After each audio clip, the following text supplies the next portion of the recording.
Muito bem, senhoras e senhores, mais um Deus Zebracast, edição investigativa. Edição investigativa. Sobre quem, Alfinete? Muitas notícias hoje. Tá aqui, ó. Pega fogo? Opa!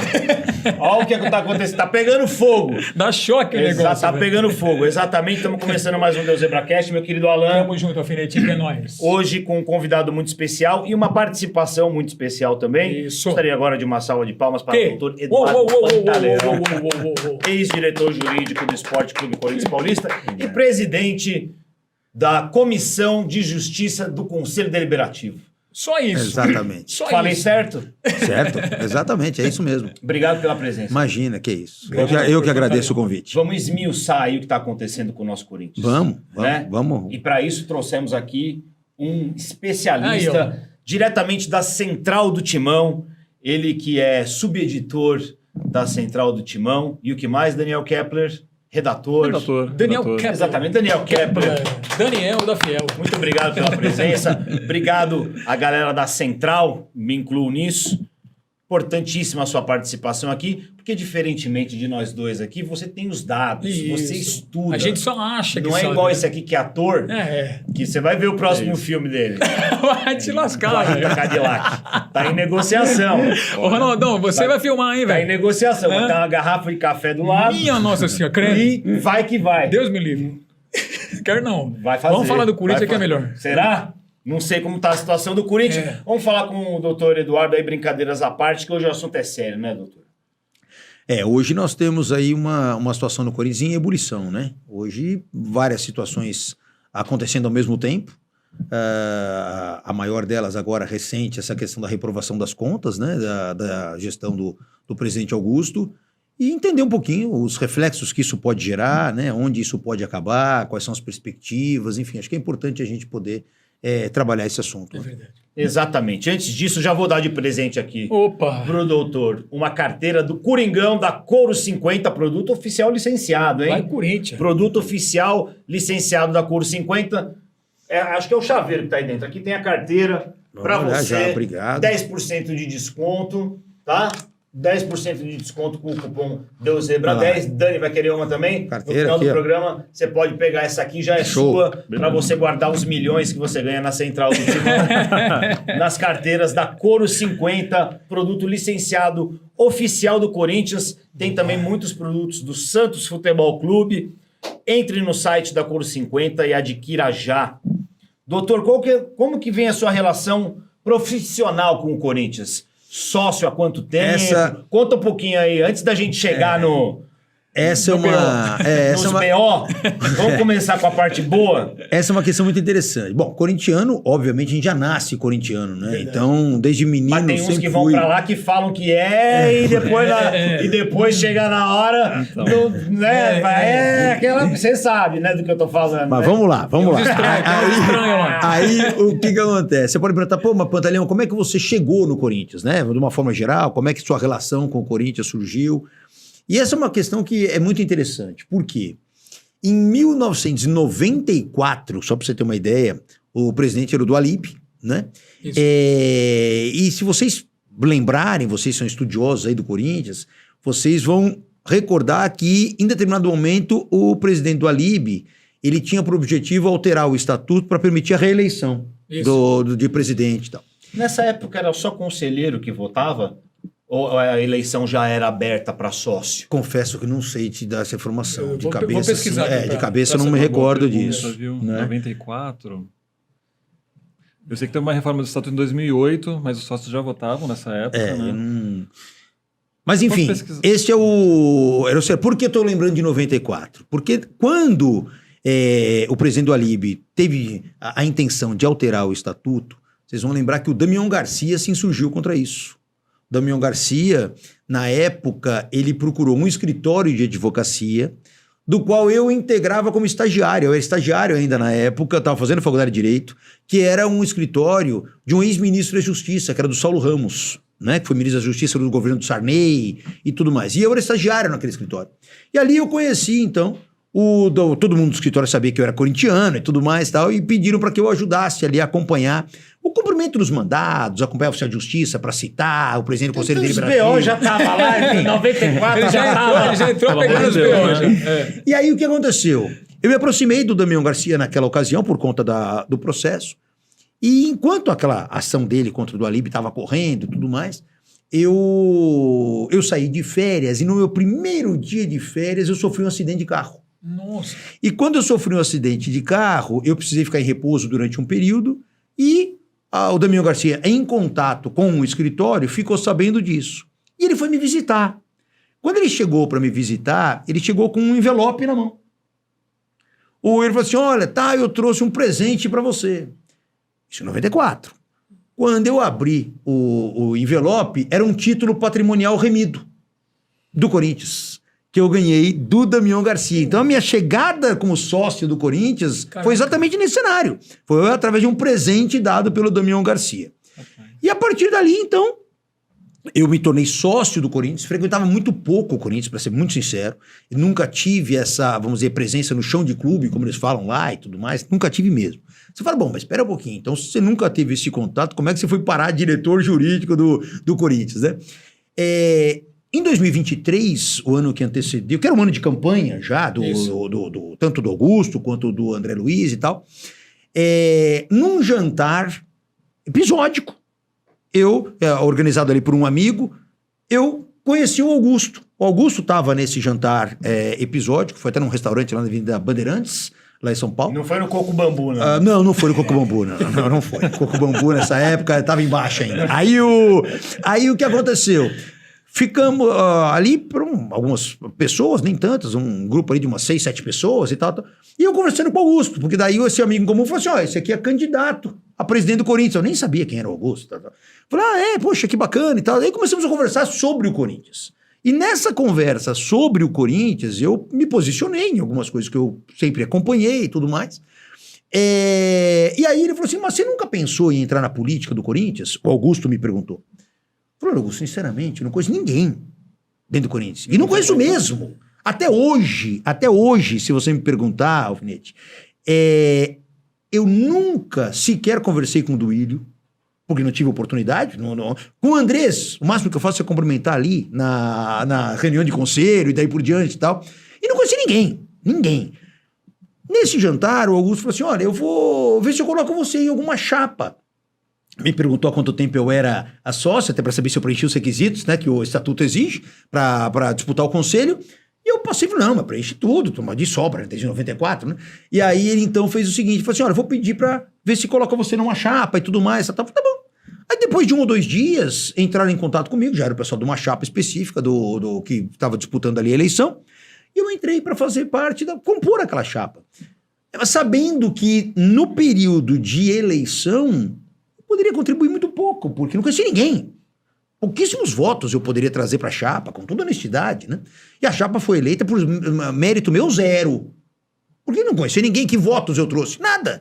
Mas eu sabia que eventualmente eu poderia me colocar à disposição do clube, caso a chapa fosse eleita. Eu poderia contribuir dentro do conselho e daí por diante, tal. Essa sempre foi a minha ideia.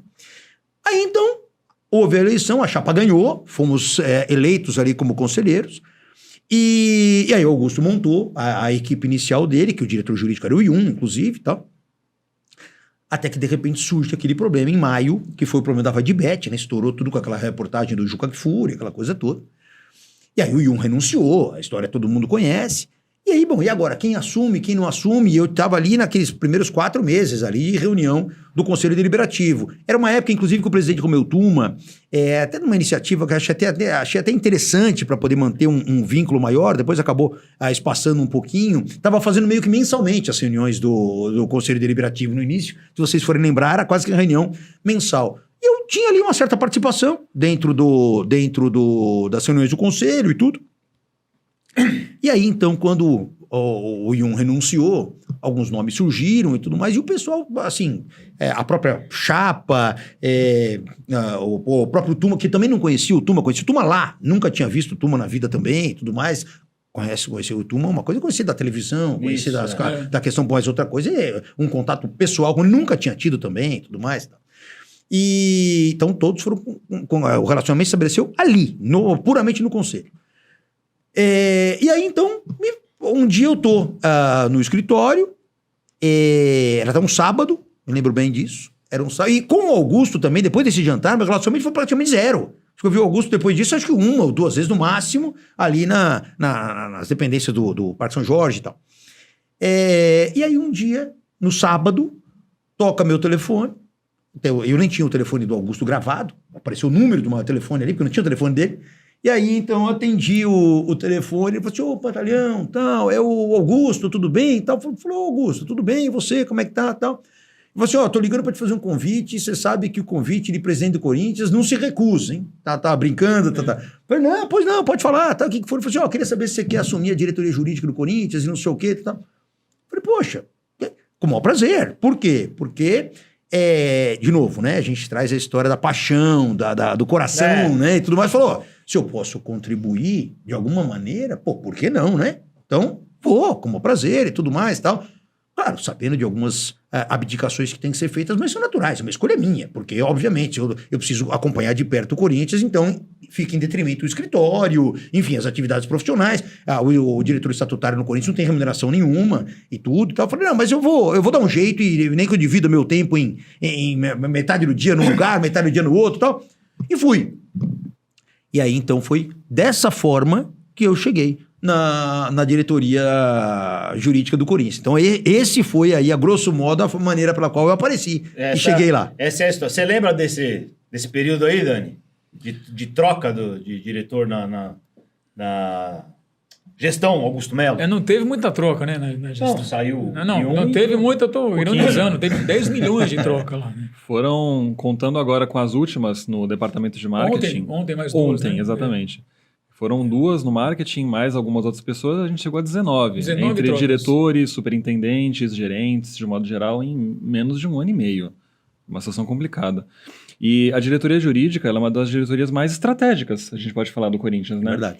E foi uma troca muito delicada na época, pelo que a gente acompanhou na redação e tudo mais, porque o Lia, ele era muito bem aceito. Sem dúvida, extremamente competente, o Rosala Santoro também, que saiu mais ou menos naquela época, também era um diretor que era muito bem cotado, bem aceito entre a torcida, inclusive. Então a saída de ambos, naquele contexto da VaidBet, de todo o escândalo, não foi bem gerida pela torcida, foi algo assim que ficou um pouco difícil de aceitar, até porque saíram notícias sobre o que eles queriam para não sair, né? Que era o afastamento do Marcelo Mariano, o diretor administrativo, que se levasse a polícia, as situações que estavam acontecendo, e nem tudo foi aceito pelo presidente, né? O Lia acabou se retirando por conta disso, e a entrada do Pantalhão acabou sendo bem aceita também. Foi um nome igualmente bem aceito pela torcida, de um modo geral, porque seu currículo ele é muito bom, né? Todo mundo sabe disso. Então, foi um alívio, de uma certa forma, para a torcida, de um modo geral, quando o Pantalhão aceitou. Foi em que período isso? Junho, maio? Isso foi comecinho de junho. Comecinho de junho. Junho de 24. Junho de 24. Doutor, quando você topou assumir, o que você estava inteirado do que estava acontecendo lá? Ou você foi descobrir na hora que você sentou na cadeira? Depende de em que sentido você está perguntando. Por exemplo, se você me perguntar assim, você tinha noção de como funcionava o jurídico do Corinthians internamente e tudo mais? Não tinha. Nunca sequer eu tinha ido no andar do Corinthians. Onde fica o jurídico e o financeiro, que ficam no mesmo andar e tudo mais. Então, nunca sequer tinha ido até lá. Não conhecia ninguém que integrava o departamento jurídico. E foi interessante porque no sábado que o Augusto me ligou, na segunda-feira pela manhã teria uma coletiva no CT. Que foi quando ele falou assim, inclusive eu preciso de você já na coletiva de segunda-feira no CT. Putz, meu Deus. Eu nunca nem tinha ido no CT e tudo mais. Eu falei, tá bom, coloquei o Waze lá. Como é que eu chego, né? E aí tava lá na segunda-feira de manhã, eu tava sentado, ele já aproveitou, fez o anúncio ali e tudo mais e tal. A coletiva era em relação a quê? Eu tô tentando lembrar o que era especificamente a coletiva que teria na segunda-feira. Era uma coletiva em que o Augusto ia esclarecer, eu não sei se era essa questão da mudança de diretoria, mas não só isso, a questão da VaidBet, ele estava ali aberto a perguntas para a imprensa e tudo mais e tal. E aí, então, eu estava sentado ali nas cadeiras, vocês conhecem ali a sala de imprensa e tudo mais e tal, estava sentado, ele mostrou e tal. E acabou a coletiva, eu falei, bom, agora acho que eu vou pro Parque São Jorge, né? E aí eu peguei o carro, fui pro Parque São Jorge, subi e me apresentei lá pro pessoal do jurídico e tudo mais, quem eu era, falou, tô chegando aqui agora. Eu sou o novo diretor jurídico. Mas foi exatamente isso. foi exatamente isso mesmo. Estou me anunciando que Tô me não sei. anunciando. Mas foi isso mesmo. Eu subi e falei assim, olha, você deve ter visto, tal, e tal, então vambora, vamos trabalhar, né? Mas o senhor não ligou pro Yun pra perguntar por que ele tinha saído? Não. Na verdade, eu conversei com o Fernando Perino, que era o adjunto do Yun. Né? O Perino eu conheço o Perino há muitos anos, da época de escola, inclusive, por coincidência e tal. Mas conversei muito por alto, porque, para não dar a impressão de uma invasão, né? De querer saber detalhes e tudo mais e tal. Quando eu vi que os dois tinham renunciado, eu entrei em contato com o Perino para parabenizar pelo trabalho que tinha sido desenvolvido até aquele momento, tudo mais e tal. E não entrei muito em detalhes. Então, por exemplo, não perguntei nada de quem era a equipe, absolutamente nada disso. Cheguei lá para conhecer. Entrei no jurídico sozinho, sem conhecimento daquilo que eu iria encontrar lá. E confesso que me senti, assim, muito interessante, porque a equipe do jurídico do Corinthians, sejam os escritórios terceirizados que dão apoio lá permanentemente, ou até alguns que são vinculados ao Corinthians, como CLT mesmo, como trabalhadores vinculados ali ao Corinthians, alguns lá há muito tempo, inclusive, mais de 20 anos, e tudo que integra o departamento jurídico, são pessoas que, assim, precisam ser valorizadas, porque é um trabalho pesado, é algo que é realmente, vamos dizer assim, muito pouco divulgado pelo Corinthians. Você não vê novidades ou notícias a respeito de sucessos em processos e daí por diante e tal. Essa foi uma das primeiras coisas que eu quis mudar. Por que eu quis mudar? Se eu for verificar, eu comecei a dar publicidade para decisões favoráveis ao Corinthians. Por quê? Porque eu queria valorizar a equipe do jurídico. Falei, mas pera um pouquinho. A ideia só sai notícia ruim. Quando o Corinthians perde processo, o Corinthians perdeu tal processo, perdeu não sei o quê, tal. Não, mas veja. Não só eu. Mas põe as boas também, né? Lógico. Então, é isso que eu tô dizendo. Quer dizer, assim, mas precisa ver se ele era abastecido, né? Ele, no sentido geral, abastecido das notícias boas também. Era, na época, abastecido pelas assim, notícias boas? Não. É uma situação complicada, porque tem muito processo no Corinthians que ocorre em segredo de justiça. Então a gente precisa, às vezes, acessar informações que a gente não consegue. São processos que dependem de senhas dos advogados que estão vinculados aos processos, muitas vezes. RCE, por exemplo, a gente não fica sabendo a não ser o que o clube divulga. Mas aquele Jus Brasil lá, não dá pra fazer uma senha lá, ver os processos? O que não for em segredo de justiça, dá. Dá pra ver. O que não for, outra, né? Mas se for em segredo... Aí se for em segredo de justiça, ou você tem os dados corretos, ou senão você não ingressa. Não dá o TJ também. O site do TJ é muito bom pra descobrir essas coisas. Sim. Mas o que tá em segredo é muito difícil. Depende de vazamento. Aí precisa de senha, precisa de tudo. E o famigerado contrato da Vaidebet? Tava em que gaveta lá? Não, esse contrato da Vaidebet, como vocês sabem, eu cheguei lá, o contrato já tinha sido feito e tudo mais, tá? Eu cheguei lá exatamente por Mas isso. Mas você chegou curioso pra ver isso, imagino eu. Sim. Pegou o contrato na mão? Peguei. Leu qual foi o tamanho do contrato? Não, peguei, examinei. Não, é um contrato denso, até porque envolve um valor expressivo e tudo mais, assim como é também. Mas quantas páginas tem um contrato desse? Depende, né? Porque tem pra gente que é leigo, não tenho noção. Olha, você não pode pensar num contrato dele. Não sei se chega, não chega tudo isso. Não. Mas, por exemplo, é um contrato que tem aí, se for um contrato bem detalhado e tudo mais, por volta de umas 30, 35 páginas e tudo mais, tal, pouco, você acaba tendo... Aí depois, eventualmente, você tem alterações no curso, você vai fazendo aditivos e tudo mais, tal.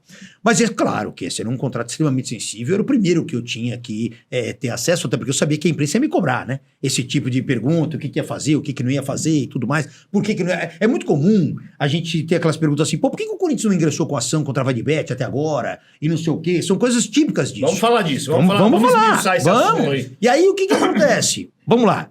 Eu chamei o pessoal, falei, pessoal, veja, claro que eu preciso conhecer o contrato da Vaidebet, me apresenta aqui que eu vou olhar e tudo mais, tá. A questão do intermediário, isso tudo, tá. Mas, de acordo com o que me foi relatado, eles não participaram efetivamente da negociação, porque normalmente é assim, né? Os departamentos responsáveis negociam e passam para o jurídico as condições do contrato, para que o Corinthians, o jurídico do Corinthians faça a redação formal daquilo que foi já previamente ajustado entre o departamento demandante e o terceiro que vai envolver ali. Então, o jurídico tem pouco envolvimento na negociação propriamente dita. A não ser que esbarre numa questão jurídica da negociação, aí o jurídico é chamado, mas as condições comerciais do contrato, isso não passa para o jurídico, né? Isso já chega pronto pro jurídico e tudo mais. E aí eu fui entender, perguntei ali, tirei algumas dúvidas dentro do pouco que o pessoal mais ou menos conhecia, e aí fui começar também, primeira outra providência que eu fiz foi me habilitar como advogado responsável do Corinthians para ter acesso aos autos do inquérito policial, que também eram sigilosos. Eu falei, agora eu quero saber. E até... Não é qualquer um que pode chegar lá na polícia lá e... Não. E aí, ainda mais nesse caso especificamente, estava gravado por um sigilo realmente significativo, então eu juntei uma procuração para poder ter acesso ao desenrolar e tal, e na qualidade de diretor jurídico do Corinthians, como o Corinthians estava ali diretamente envolvido, né? Até como eventualmente vítima, né? de uma situação como essa, o Corinthians enquanto CNPJ. E aí eu fui habilitado nos autos, o Ministério Público não se opôs, a juíza também autorizou e tal, e eu passei então a ter um acesso direto ao desenrolar do inquérito policial, que ainda não finalizou e deve finalizar nos próximos dias. Né? Isso. Você viu alguma coisa estranha, doutor? Então, vamos falar das duas coisas, né? O contrato. O que o público sabe desse contrato, Daniel? Você que é jornalista, que provavelmente tentou investigar bastante esse contrato aí, o que chegou no público de mais importante sobre esse contrato da VaideBet? Em primeiro lugar, muitas versões. Muitas versões sobre como se chegou à versão final do documento, né? Os próprios depoimentos dos envolvidos no inquérito policial, eles divergem, todos eles, inclusive. O Augusto falou uma coisa, o Sérgio Moura fala outra, o Marcelinho fala outra, o dono da VaideBet fala outra, o Cassundé fala outra, ninguém fala a mesma língua sobre como se chegou a esse contrato, né? O que se sabe é que as trocas de minutas, né, que são os rascunhos de contratos, elas foram bastante frequentes no início da negociação. O intermediário não estava presente nas primeiras versões, o campo de intermediário nem aparecia inicialmente. Em um certo momento, o Corinthians inclui o campo de intermediário sem a presença da rede social mídia, que foi a empresa que foi escolhida como intermediária, do Alex Cassundé. E, se não me engano, na quarta ou quinta versão é que o nome dela é incluso. Isso é incomum, digamos assim, porque se a negociação desde o início, em tese, né? Se a negociação desde o início tem um intermediário, o nome dele deveria estar presente desde o início. Isso. Né? Porque, afinal de contas, não se descobre intermediário no meio da negociação, né? Teoricamente, claro. Ele é que leva a empresa ao clube. Exato. Ou vice-versa, né? Então isso já chamou a atenção na investigação e quando se vazou essa situação das minutas e que ela só entrou no meio do negócio, chamou muita atenção também porque ninguém conseguiu explicar por que isso aconteceu, né? Esse é um dos pontos-chave, inclusive, pelo que se sabe que o delegado também desconfia de como que a condição da situação aconteceu, mas talvez seja o maior problema, digamos assim, para falar uma palavra mais imparcial. Também a multa, né? E também a multa, né? Que quando a VaideBet ela toma conhecimento de toda a situação que vai acontecendo, né? Por conta da matéria do Joker Fury, primeiramente, mas... Não, primeiro a multa para assinatura do contrato. Você fala a multa com a Pixbet. Com a Pixbet? Ah, sim. Que também ficou mal explicado isso. Eu me lembro que foi feita uma coletiva falando que a nova patrocinadora queria arcar com essa multa e, pelo que eu li, parece que ficou pro Corinthians isso aí. Ficou pro Corinthians. Aí daqui a pouco o doutor pode avalizar tudo que a gente tá falando, se a gente tá falando alguma besteira aqui ou não. Inclusive, o clube, ele, na apresentação do balanço de 2024, ele cita em um dos slides que uma parte ali do prejuízo é a multa da Pixbet, como quisesse falar que é um detalhe que não estava previsto, digamos assim, Isso é uma interpretação minha, tá? Mas eles citam esses 40 milhões, que foi algo que o clube assumiu de uma certa forma apressada, atropelada, para poder colocar o contrato da VaideBet, né? Opinião minha também, é isso, esse atropelamento, e que, enfim, se o contrato da VaideBet tivesse sido cumprido até o fim, valeria a pena, 360 milhões para o clube, né? Sim. Mas após uma rescisão tão precoce do contrato, acaba pesando 40 milhões, né? Querendo ou não. Opa! E sem falar a multa da própria VaideBet, né? Que quando ela sai, ela aciona a cláusula anticorrupção do contrato, rescinde sem pagar nada, e até hoje, o doutor vai poder falar sobre isso, eu acredito, o Corinthians não questionou em momento algum a respeito dessa multa. Diz que vai esperar o final do inquérito, mas sendo vítima não poderia ter feito já? É o questionamento que fica. E também tem o pagamento da comissão, né? O pagamento da comissão, os 7%, são 25 milhões e 200 mil reais para a rede social mídia. Então foram pagos 25 milhões? Não, foram pagos cerca de 1 milhão e 400. 1 milhão e 400. Era 25, foi pago o quê? Uma parcela, é isso? Foram pagas todas as parcelas até o final do contrato, quando foi rescindido. Até a rescisão do contrato foram pagas todas essas parcelas aí. E o que a gente ouviu falar na época também é que foi sem o consentimento do diretor financeiro, não é isso? Sim, o Rosala Santoro, ele estava a questão é o repasse, na verdade. Isso, né? Porque o repasse, o Rosala Santoro estava em viagem e aí o Marcelo Mariano, o que se diz, né, é que ele teria ordenado esses pagamentos sem passar pelo Rosales Santoro, que é uma ingerência que não deveria Então, existir. mas todo mundo tem a senha lá do banco do Corinthians? É meio Como é que, que foi? Não, meio que todo mundo mexe no negócio. Como é que é isso aí? É. A gente falou alguma besteira aqui? Não. Tem alguma coisa que vale a pena a gente ressaltar? E esses pontos mais importantes aí, tá? É tudo isso mesmo que aconteceu? A questão do pagamento foi realmente o valor de 1.400.000, né? Não foram pagas todas as notas que a empresa intermediária tinha apresentado ao Corinthians ainda, teve algumas lá que ficaram retidas, que não foram pagas. Tanto é que se você levar em consideração o tempo de contrato que estava vigente e comparando com o número de notas pagas, você percebe que o Corinthians, em tese, também já estava devendo para a empresa intermediária, entendeu? Então já também não tinha pago todas as notas que eles tinham emitidos. Mas 1.400.000 realmente foi pago. Tá, só pra gente separar aqui por temas. A multa da PixBet, o Corinthians pagou. Não pagou ainda, né? Não pagou ainda? Não pagou. Não, 40 milhões, né? Até onde se tem notícia, não pagou a multa. E ficou pro clube mesmo. Foi feito um acordo, né? Que parece que foi feito um acordo, inclusive, que também gerou polêmica em relação aos honorários dos advogados da PixBet, que teria ficado estipulado em torno de 4 milhões, e gerou uma polêmica. Os conselheiros questionam muito. Mas a VaideBet não pagou isso. Não pagou. Não, no RCE, não tá? Não pagou. A PixBet. Também PixBet tá no RCE. Está colocado agora lá junto com os outros credores dentro da RCE. Então, tá lá. Essas mudanças de minuta. Então, esses detalhes eu não tenho, porque aí... Mas estavam lá. Não, é normal em todo contrato você ter trocas de minutas. Então, agora, esses detalhes do mais... intermediário, que só aparece a empresa. De acordo com o histórico que você tem lá dentro do Corinthians, a primeira versão, ela não tinha ali a figura do intermediário, indicado, preenchido e tal, não tinha. Isso realmente surgiu... no decorrer da negociação. Mas a gente está falando, vamos ser, até pra gente ser... Isso é estranho ou não? Não, veja... Depende do que que o Dani falou, vamos lá, o intermediário não tá na primeira, mas pô, se ele que fez a intermediação. São situações, apareceu depois. É isso que eu tô falando.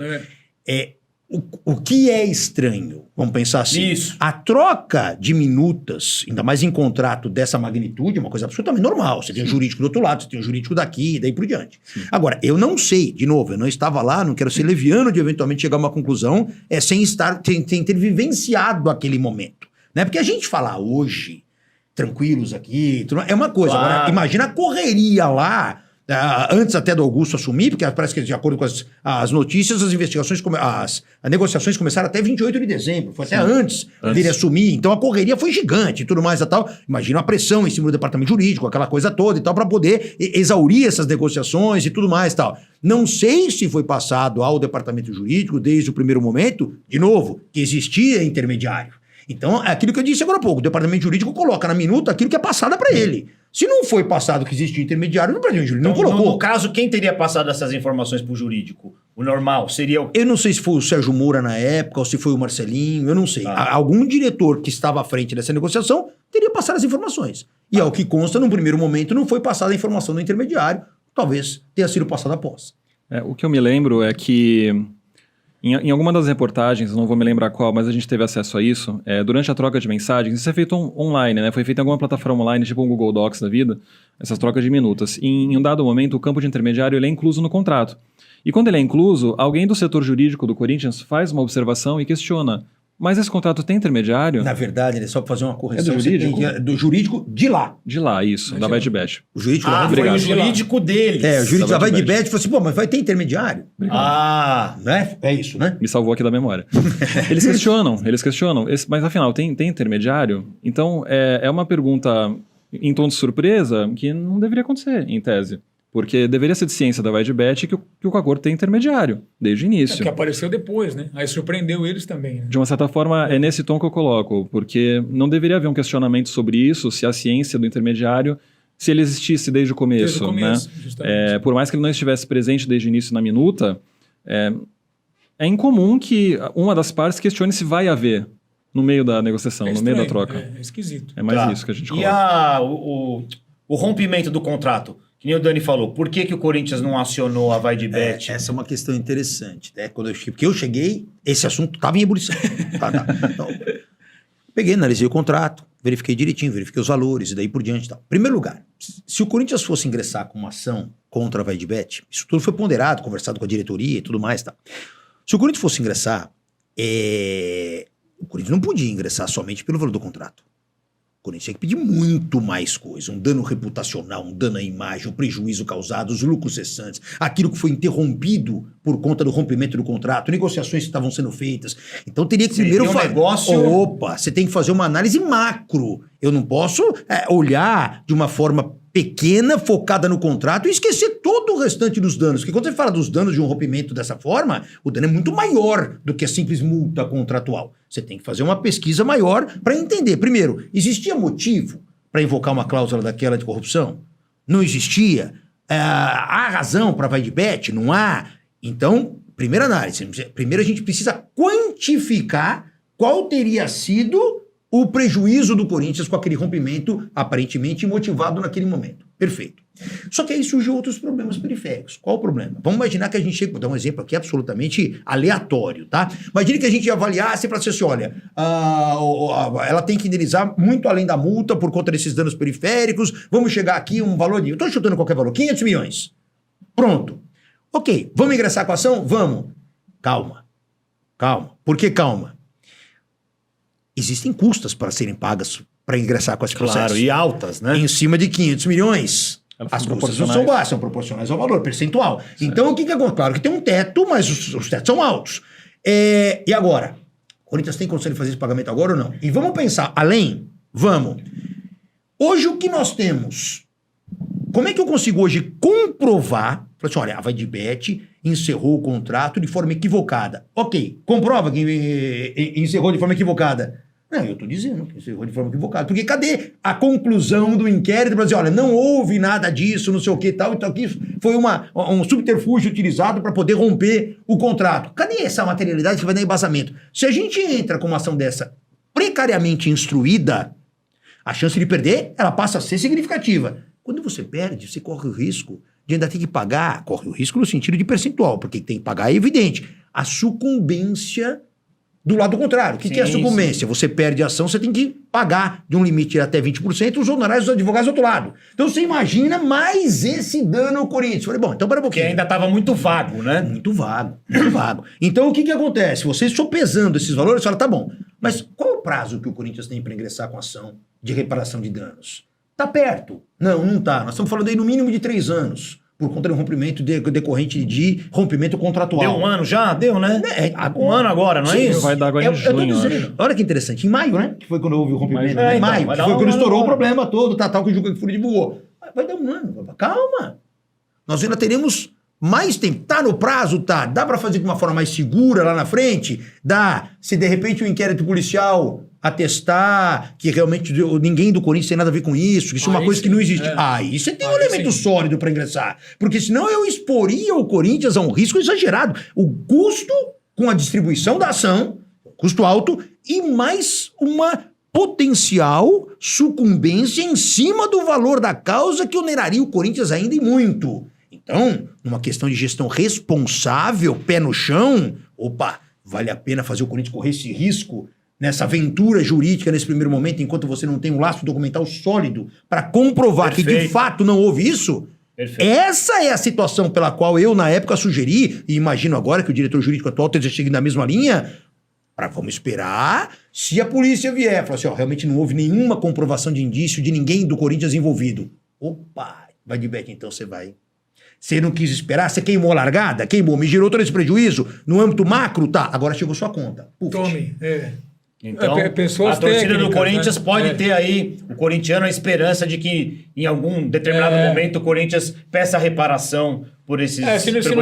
Vamos esperar o inquérito, né? Se não dá nada no inquérito, aí pra cima da VaiDebet. Eu ia complementar, na verdade, essa pergunta. Digamos, em tese, né? Em hipótese apenas.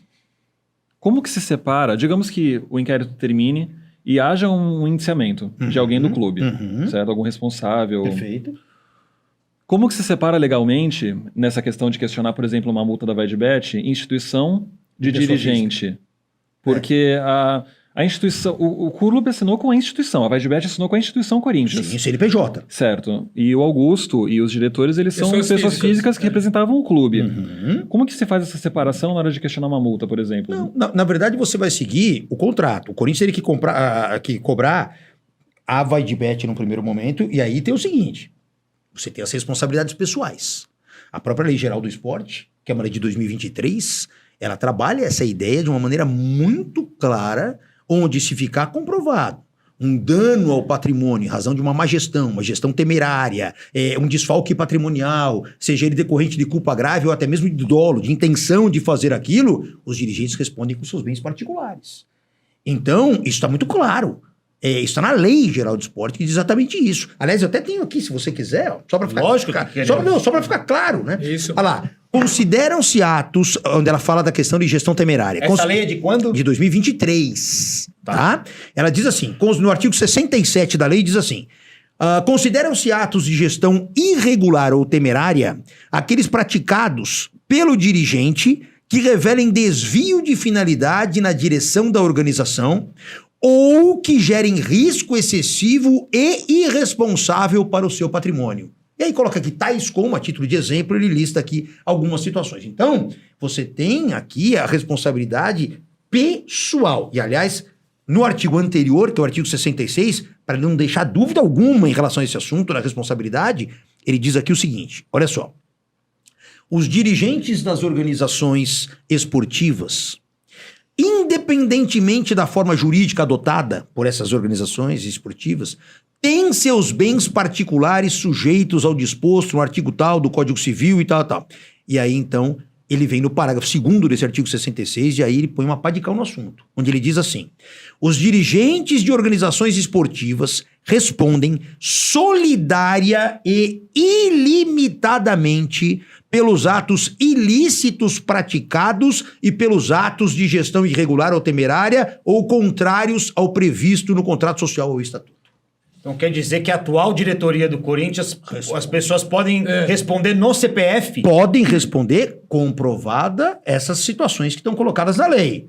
Alcança os bens particulares dos gestores, dos diretores e daí por diante. Tanto no Corinthians como em qualquer outro. Qualquer um, isso aqui é lei que vale para qualquer associação esportiva. Então, a gente tem uma possibilidade... Tá Vale para a CBF isso aí também? Não. Eu acho que não, por enquanto. Depois do programa que a gente fez com... Não mandaram para lá ainda a cópia, não mandaram pra lá. É complicado. Então, há uma possibilidade de pessoas lá serem penalizadas e o Corinthians não. Dependendo Então, mas aí quem, do final doutor? do inquérito. Mas quem? Dependendo Porque do final. Aqueles que atuaram, aqueles que Então, atuaram eu não nessa vou falar situação. nome, Quem tem o nome? Não necessariamente tem um nome. Não vamos falar os Aqueles nomes. que atuaram e ficar comprovado que atuaram com o intuito de desfalcar o patrimônio do Corinthians e daí por diante, caso isso tenha acontecido, ficam responsáveis. Mas aí são Sim. os citados no inquérito. Ou Sim, não? Provavelmente. Sim, certamente a investigação está abarcando todos aqueles que supostamente têm responsabilidade no Então, isso contrato. não pode sobrar para alguém lá que trabalha no clube, mas que não teve... Não são dirigentes. Por omissão também? Tá certo? Omissão também. Omissão também? Claro. Uma omissão relevante. Omissão, ela pode retratar culpa, negligência. Se ela retrata uma negligência e essa omissão é grave, a lei também trabalha a ideia da culpa grave, trazendo a responsabilidade. Não só o dolo, a culpa grave também implica suas responsabilidades. Até porque creio que a alta cúpula corintiana sabe de tudo, né? De todo esse processo também. Então, assim, não deixa de ser todo mundo ter uma certa omissão, né? Isso precisa verificar. Nesse sentido, né? Por exemplo, quando a gente fala assim, a sentido. alta cúpula. Bom, aí a gente vem para a história. Presidentes, ok, presidente. Isso, E os vice-presidentes? Vice-presidente. Não, tiveram responsabilidade? Participaram? Então, aí- Sabiam que estavam... aí É por isso que que eu é a falo. questão. Você não pode etiquetar no essa seguinte que é a sentido, questão. olha, compunha a cúpula, todos são Todo mundo responsáveis. tá sabendo, todo mundo Você tem tem um- que identificar qual é a participação de cada um, é evidente. E pela essa lei, esses dirigentes já não poderiam ser afastados dos seus respectivos cargos? Ficando comprovada a gestão temerária, a lei autoriza o afastamento. E como é que se comprova isso? Aí você tem que fazer uma análise... Quem avaliza essa comprovação? Então, você pode fazer isso de maneira judicial, tá certo? Onde vai se aferir isso, ou eventualmente de uma maneira interna dentro dos órgãos de apuração do próprio clube.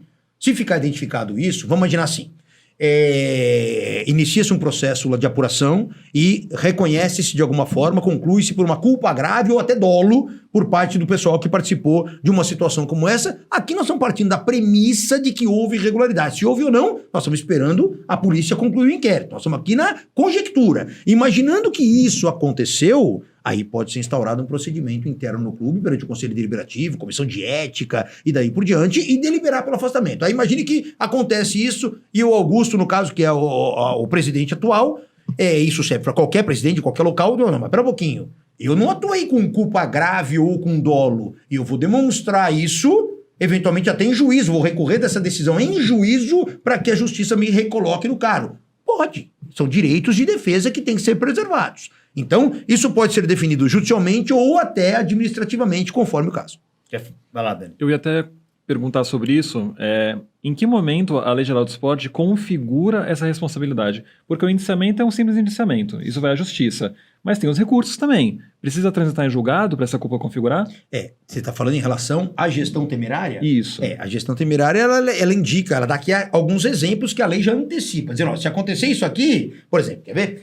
Ela coloca aqui que é considerado ato de gestão temerária. Então, ela já lista alguns itens que já são, por lei, definidos como gestão temerária. Então, entre outras, se você olha aqui, ó, celebrar contrato com empresa da qual o dirigente, seu cônjuge, tal, então ele vem listando. Obter para si ou para outra vantagem a que não faz jus e de que resulte ou possa resultar prejuízo para a organização esportiva. Opa, se ficar demonstrado uma situação como essa, já está na lei. Tá claro? E aí, isso demonstrado, já está autorizado as medidas decorrentes disso. Então, por exemplo, não divulgar de forma transparente informação da gestão aos associados. Então, tá tudo aqui na lei Geral do Esporte como ato de gestão temerária. A gente vai chegar nesse assunto aí, que é justamente sobre a aprovação das contas aí, que aconteceu recentemente. Mas para a gente não perder, porque é legal a gente manter uma linha de raciocínio aqui, senão a gente se perde. Como é que está esse caso na polícia, doutor? Está na fase final. O inquérito da VaidBet, ele está na fase final. Segundo informações, no mês de maio, nós já devemos ter a conclusão da polícia a respeito de o relatório final feito e, se for o caso, eventuais indiciamentos de quem a polícia entender que, de alguma maneira, tem responsabilidade. Esses depoimentos recentes agora do Augusto, do Marcelinho e do Sérgio foram os últimos, né? Quem que foi ouvido? Você sabe, Dani, também? Muita gente foi ouvida. Quem são essas 20 pessoas? É dos dois lados? Como é que funciona isso? Não apenas dos dois lados, né? Representantes da VaidBet foram ouvidos, do clube também, mas, por exemplo, o Toninho Duetos foi ouvido. Ele foi aquele empresário de Goiás, se eu não me engano, que ele reivindica ser o real intermediário, por exemplo. Ele também foi ouvido. Pessoas da rede social mídia também foram ouvidas. Até a Dona Edna. Aquela moça. Até a Dona Edna. Do litoral. A Dona Edna, né? Dona Edna também. Todos os envolvidos de alguma forma na situação foram ouvidos para que o delegado ele pudesse fazer um panorama geral do que aconteceu, independente de lados, né? Porque o Corinthians tem um interesse na sua versão ser comprovada, a VaidBet também, mas tem os outros envolvidos também, né? Então foram mais de 20 depoimentos, se eu não me engano.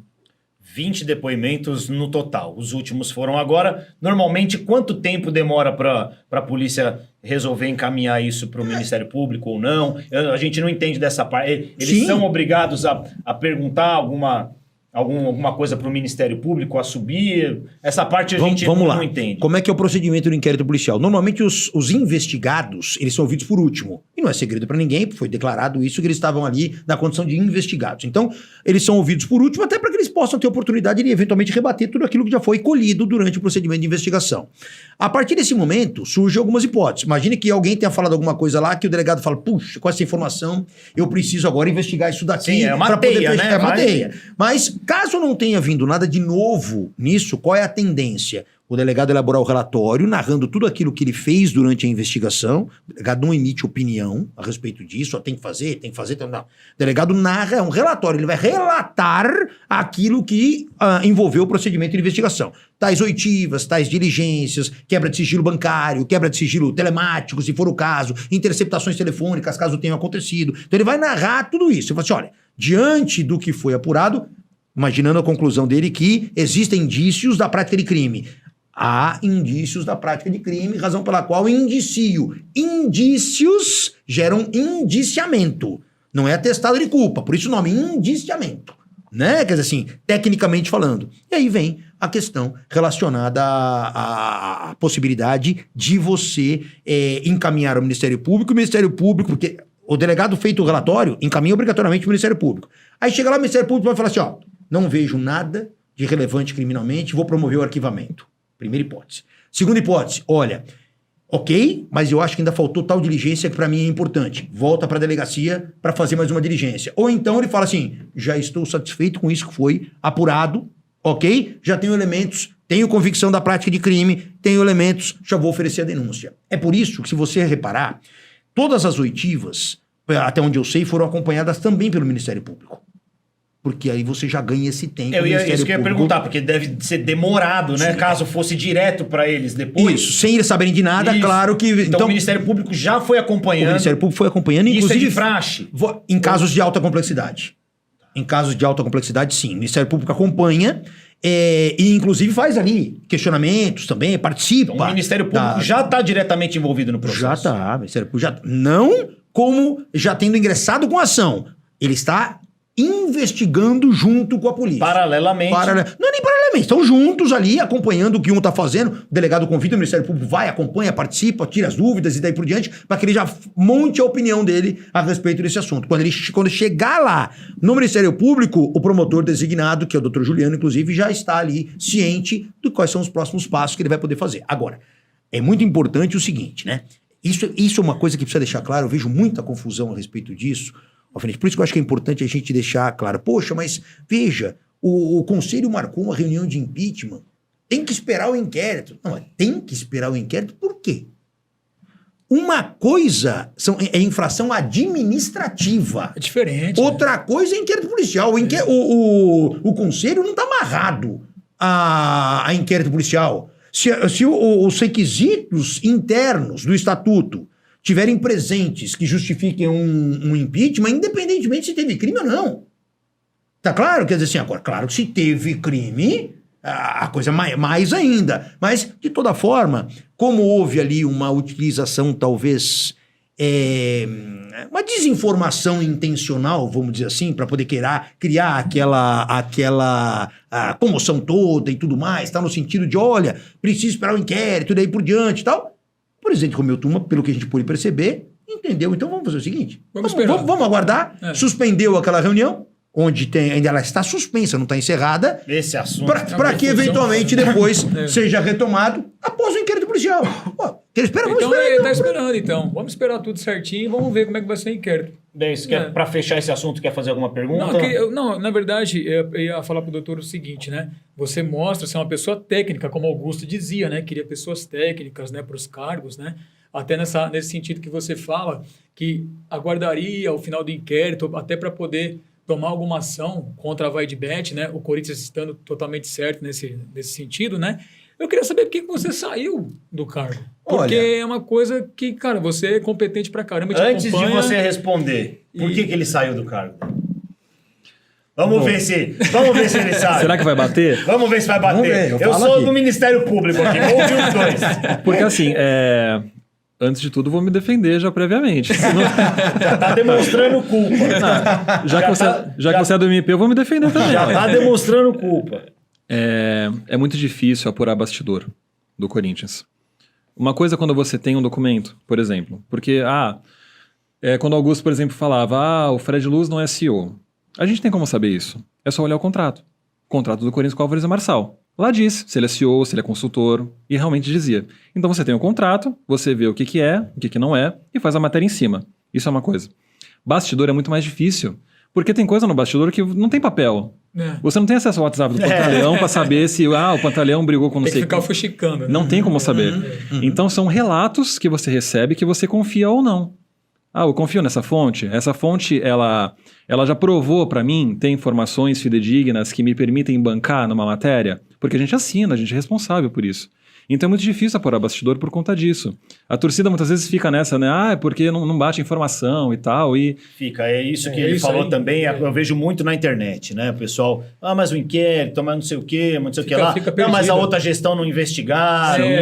Isso rola muito na internet, né? Depois você até dá a sua opinião sobre isso. Então, o que a gente sabe muito por alto a respeito da saída do Pantaleão é que houve algumas divergências internas sobre as conduções de alguns casos lá dentro do Corinthians e também algumas interferências no trabalho da diretoria jurídica por parte de outras pessoas. Que não vamos aqui citar, até para não não avançar muito em questões pessoais, mas o que a gente sabe é que houve divergências que foram impossíveis de contornar em um dado momento e ele acabou preferindo por sair para não gerar um atrito maior ou uma ruptura dentro da diretoria. Então o doutor quis sair. Sim. Olha, como é que tá essa versão aí? Pode continuar confiando nessa fonte, Porque a fonte é boa. porque a fonte é boa também. Boa. Mas não, é verdade. A minha saída é muito simples. Começou a ter divergência de ideias no que se refere à condução da diretoria. Eu, quando cheguei, só para você ter uma ideia, o que eu pensava? Eu, olhando o cenário, falei, gente, até usei essa figura de linguagem lá. Falei, gente, vamos fazer o seguinte... passaram-se 6 meses praticamente, vamos arredondar aqui, 6 meses da gestão do Augusto. Ok, vamos fechar o Corinthians para balanço por 1 ano. Pé no chão, ajustar a casa, ver o que dá para fazer, o que não pode. A gente organiza isso por 1 ano e ele vai ter 1 ano e meio restante para poder dar o up, que é exatamente quando ele precisaria dar o up. Não dá pra fazer, não sei o quê, não dá. Falei, gente, ó, isso aqui vai ser uma loucura. Tá? Bom, o Augusto, e isso acontece com todo presidente, não é o Augusto, especificamente a pessoa do Augusto. Eu nunca tive um atrito com o Augusto, direto. Nunca tive uma discussão com o Augusto. Mas o Augusto é cercado de pessoas da confiança dele. Um núcleo pequeno. E essas pessoas todas com cargo ou algumas sem cargo? Todas com cargo? Com cargo. E aí o que acontece? Eu comecei a enfrentar algumas dificuldades no seguinte sentido, olha, na minha opinião, analisando o que eu estou analisando, me parece que o melhor caminho é aqui. Ele concordava. Depois de algum tempo, mudava. Então, peraí. A mudança, Tá na cara a mudança que... vinha dele ou das pessoas? Não. As pessoas não vinham falar. As pessoas... Não. Até porque eu não admitiria jamais. Eu não admito interferência de ninguém. Tanto é que uma coisa é fato. Ontem, participando de um outro podcast, me perguntaram se o Marcelinho Mariano interferia na minha atuação dentro do jurídico. Eu preciso ser leal a essa informação. Nunca o Marcelo Mariano teve qualquer tipo de tentativa de interferência, nada disso.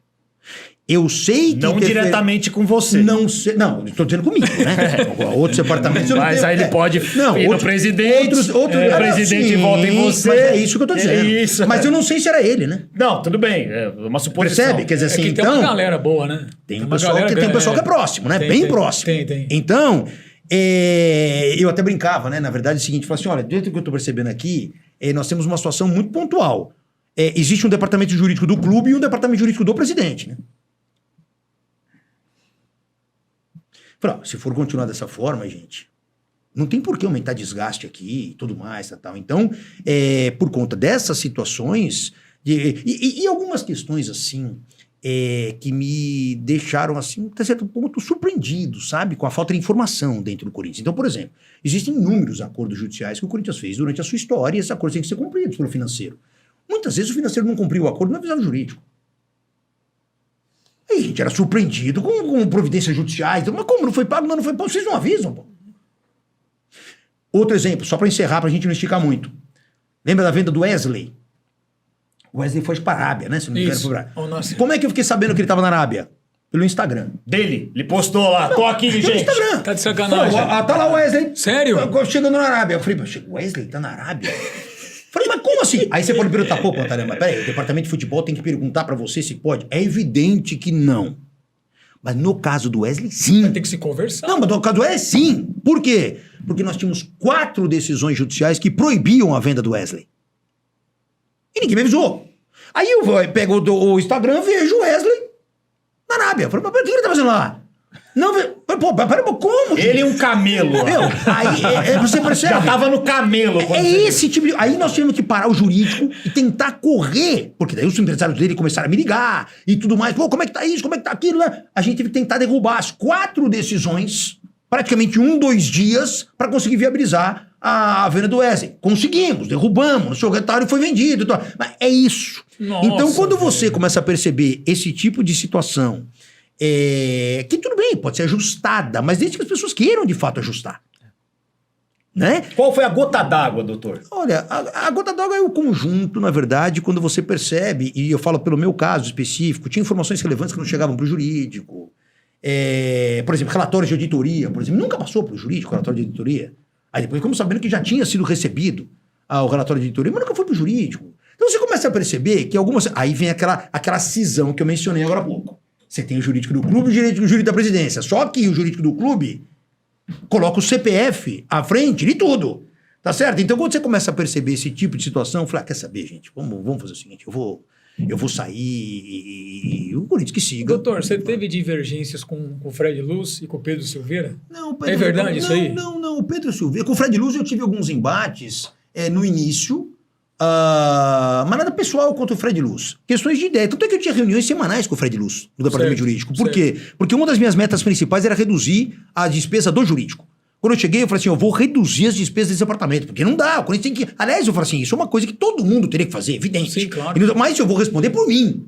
Eu vou fazer a redução que eu acho que tem que fazer. Tanto é que chamei todos os escritórios que prestavam serviço para renegociar isso, aquilo, aquele outro, e eu tinha reuniões semanais com o Fred Luz para poder passar essas informações. O meu desgaste com o Fred Luz foi no finalzinho ali, na minha saída e tudo mais e tal, que eu... Porque as coisas vão chegando pra gente, né? E tudo mais e tal. Falei assim, ó, quer saber?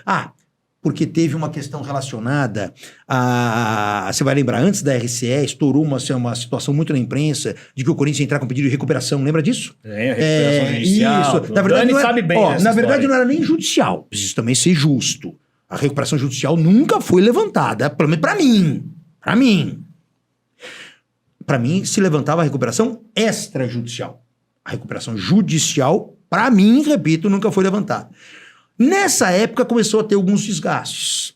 Por quê? Porque aí você via, por exemplo, mas será que o Corinthians vai virar SAF? E, mas será que isso aqui é uma... Aí quando você vai olhar, por exemplo, o contrato de terceirizados que foram contratados para fazer esse estudo, dentro da cláusula existia lá um estudo sobre SAF. Falei, mas pera um pouquinho. Aí eu comecei a falar, peraí, aí eu comecei a questionar um pouco mais. Então tinha mesmo. Na cláusula, não estou dizendo que era a intenção. No contrato existia também o campo referido a uma análise a respeito de SAF. Você sabia disso, Dani? Não apenas SAF, né? Fusões e aquisições, RJ, o contrato da Álvares e Marçal tem essa previsão. A análise toda. Que ela tem a liberdade de fazer... Que essa empresa é do Fred, né? Não é isso? Isso. O contrato da Álvares e Marçal, ele é muito amplo. Ele dá a liberdade para a Álvares e Marçal atuar em muitas áreas, praticamente todas do Corinthians. Ela pode atuar no departamento de futebol, por exemplo. Caramba. E você sabe que ela não pode atuar no financeiro e no jurídico, pelo contrato. E é onde mais atua. Pois é. Aí, é verdade. Quer dizer, não pode, não sei, porque não sei se foi feito algum aditivo depois. Mas o contrato originário não podia. A gente recebeu lá atrás o contrato também para fazer uma matéria, fizemos matéria sobre isso na Central, citando esse ponto. Esse é um dos pontos mais, não vou dizer graves, mas é um dos pontos mais peculiares, que ela tem a liberdade de avaliar, fazer evaluations do clube no mercado para RJ, para SAF, para fusão e aquisição, para simplesmente vender o clube. Isso pode acontecer, até porque a Álvares e Marçal é a especialidade do escritório. Já fez isso em outros clubes, né? Fazer esse trâmite. O Fred Luz, ele é conhecido por isso. Por isso. Por encaminhar e conduzir SAFs em outros clubes. E no Corinthians isso não aconteceu, felizmente, pessoalmente falando. Né? Infelizmente? Não sou a favor de SAF. Felizmente. Felizmente. Certo. Mas existe essa liberdade por parte da empresa de fazer essas avaliações, sim. Então, respondendo, nesse final que aí eu comecei a querer questionar um pouco mais e daí por diante. Tá? Mas com o Pedro Silveira nunca teve tive nenhum nada, problema profissional ali com o Pedro Silveira. Você lembra que houve uma alteração de data do jogo do Corinthians e Flamengo? Lembro, mas isso prejudicava o Corinthians demais. Muito. Sim, foi aqui. Data Aí, FIFA. O que me incomodou muito, agora eu tô falando pessoalmente, já vinha com esse desgaste e me incomodou pessoalmente. Eu até dei entrevista no domingo, eu renunciei na segunda de manhã. No dia anterior eu tava em podcast também, acho que foi do Neto, da Rádio Craque Neto lá, conversando com eles e tudo mais, e dizendo, isso é um absurdo, não sei o que, nós vamos brigar. Aí eu falei, mas pera um pouquinho, mas cadê o Fred Luz? Alguém viu o Fred Luz fazer um comentário a respeito daquela questão das datas, da mudança de data e tudo mais e tal? O jogo era contra quem? E ele veio da onde? Veja, aí é uma questão que eu não estou fazendo afirmação. Mas os dados o que me incomodou foi isso. Eu falei, mas pera um pouquinho, o Fred Luz não vai tomar partido em relação a isso aí? Aí eu falei, quer saber, gente, eu acho que a coisa tá ficando já, tá passando um pouquinho do limite, eu vou começar a gerar desgastes que eu não preciso. Aí foi quando eu decidi, na segunda de manhã. Foi a gota d'água. Na segunda de manhã eu mandei um e-mail pro Augusto, que depois até a imprensa teve acesso e tudo mais, onde eu explico divergências. Foi na segunda, após o jogo, doutor? Não, porque o jogo foi Ele domingo, respondeu esse e-mail ou não? Nunca respondeu. Nunca respondeu. Falou nada. Nunca nem falou comigo, nem ligou, nada disso. Nada? Vocês nunca mais se falaram Nada, depois? ele nomeou o Cascone no período da tarde. Pra repor rapidamente. rapidinho, Foi difícil tava... de escolher. Já tava, né? Mas tudo bem, ele tem que ter os planos B dele também, né? Ele confia em quem ele quiser confiar, ué. Exatamente. Bom, daqui a pouquinho a gente vai almoçar lá no restaurante Sete Mares. Bom demais. Meu querido Alan. Melhor coisa do mundo. Bom Vamos comer demais. aquela paella no restaurante Sete Mares. Véspera Vai ter de agora lá, feriado. no dia 29 de maio, lá uma degustação de vinhos. Sensacional. Amo. Pode entrar no Instagram do Sete Mares que você vai ver aí o convite. Doutor especialista aqui, um enólogo. Né? E esse aqui vai no sangue de boi. Pode Mas ser, no sangue Sete de Mares boi. é só vinho importado, tá com precinho legal pra caramba pra você ir lá fazer essa degustação aí no dia 29 de maio, que é dia do meu aniversário, moleque. diga-se de passagem. Maravilha. Entendeu? Então 20 pode anos. entrar lá no Instagram do Restaurante Sete Mares, @restaurante numeral 7 Mares. Um abraço pro chefe Simon, pro Wesley, todo mundo corintiano e todo mundo preocupado com isso aqui, ó. Nós vamos mostrar já aqui o documento que o Pantaleão trouxe aqui pra gente. Dani, o que o Pantaleão fez de positivo nessa colaboração dele com o Corinthians? Eu ouvi algumas coisas, algumas notícias muito positivas com relação ao trabalho dele. Uma das questões que mais chamaram a atenção é a proatividade e a altivez, digamos assim, da gestão. Foi uma gestão que procurou colocar o Corinthians como um player ativo, digamos assim. Então, se colocar em negociações, propor negociações, e não adotar mais uma postura que era vista como passiva, de uma certa forma, né? Sempre recebendo processos, recebendo questionamentos, recebendo pedidos de penhora e tudo mais, mas tentar se antecipar a essas situações, justamente para evitar esses imprevistos, como o doutor colocou, que prejudicam todo o andamento do clube. Não só do departamento jurídico, mas do financeiro, do marketing, do futebol. Porque um processo ali mal colocado, ou chegar numa hora errada, pode travar a operação do clube totalmente. Então, uma das melhores atuações do Pantaleão foi nesse sentido de se antecipar. Teve um episódio, acho que eu vi no canal do Kaká Catalão, grande Kaká. Grande Kaká. Eu vi que ele disse que o doutor tomou alguma atitude que fez com que o Corinthians evitasse um prejuízo milionário em alguma determinada situação. Especificamente, talvez ele tenha feito referência ao resultado que o departamento jurídico do Corinthians apresentou no dia da transparência. E ali realmente esse dia mudava toda hora também, né? E aí eu acho que o resultado ficou um resultado que mostrou a colaboração do departamento jurídico em evitar que essa dívida se multiplicasse de fato, realmente tinham ali ações que se perdesse daria um enorme acréscimo a essa dívida. Mas, de novo, né? Do mesmo jeito que eu coloquei lá, repito aqui, esse não foi um mérito meu.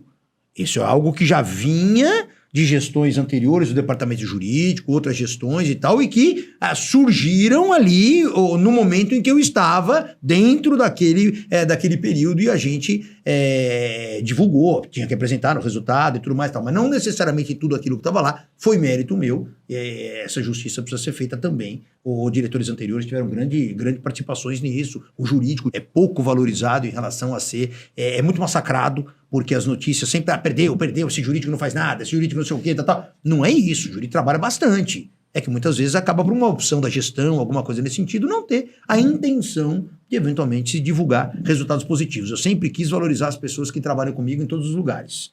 Então eu acho que eles é que estão ali no dia a dia, eles é que sofrem aquela angústia de acompanhar tudo, o processo o tempo todo e tal, vão para as audiências, se desgastam e daí por diante, merecem ser valorizados. Então essa foi uma primeira ideia que eu cheguei, valorizar o time, levantar o astral e a moral daqueles que integram um departamento tão importante. Boa, muito bom.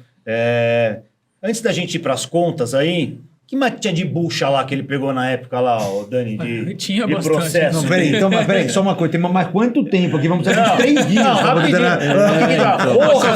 Porras não era na época dele, cheguei, né? já tinha tido já tinha o problema. Ele já tinha saído. O que ele pegou ali?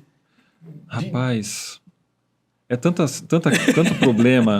problema, porque de uns tempos pra cá, tinha parado no começo do ano passado um pouquinho esses questionamentos na justiça, né? E de uns tempos pra cá, de alguns meses pra cá, veio numa sequência de pedidos de penhora. Eu não sei se talvez porque Isso acontece os agentes previram que viria uma RCE ou algum tipo de questionamento. Pode ser. Talvez sentiram que ia acontecer alguma coisa nesse sentido e começaram a questionar o clube em massa, em bloco, uma atrás da outra, a ponto de surgir aqueles rumores, né, entre a torcida, entre a imprensa, de não, mas os agentes, os jogadores estão mancomunados com a oposição para poder questionar o clube, para poder minar o trabalho do Augusto. Surgiu esse rumor muito, né?